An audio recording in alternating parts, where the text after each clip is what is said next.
حابب أتكلم معاكم النهاردة عن سؤال أكيد سألته لنفسك قبل كده. هو أنا اشمعنى بيحصل معايا كده وليه بيحصل معايا كل ده؟ بس خليك متأكد إن أي حاجة بتحصل معاك في حياتك هي خير ليك، وربنا كاتبها وهي نصيبك، لأن ربنا مش بيجيب حاجة وحشة، كل حاجة بتحصل بسبب ولسبب، وربنا وحده اللي عارف الخير ليك حتى لو كان فين. يعني لو أنت فضلت تذاكر في ثانوية عامة وجبت مجموع مش أحسن حاجة ودخلت كلية أنت مش حاببها، فما تزعلش وتضايق نفسك، لأن أكيد ده الخير ليك. ارضى باللي مكتوب لك وبكل حاجة وصلت لها. اختيارات ربنا أحسن بكتير لأنك مش عارف الخير فين. ومهما فضلت تخطط وترتب، اختيارات ربنا هو الطريق الأنسب ليك.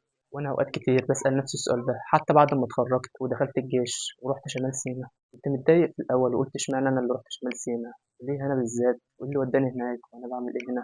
حصل معايا حاجات كتير صعبة صعب إنها تتقال، وكنت بقول لنفسي يعني إيه اللي جابني هنا؟ وهل هفضل عايش ولا لأ؟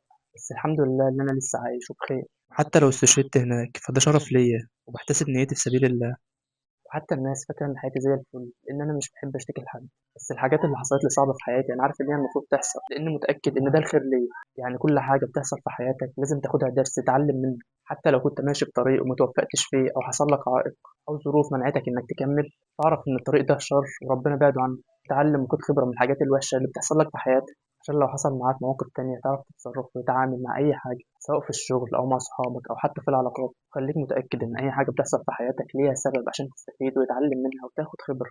ارضى باللي مكتوب وخليك عارف إن ده الخير فيك، وقول الحمد لله دايما، ما تشتكيش لحد ولا تخلي حد يتصعب عليك، لأن ده نصيبك والخير ليك. ما تقولش الدنيا جاية عليا ولا تعيش دور الضحية، وافرح باللي ربنا كتبه لك وما تضايقش نفسك.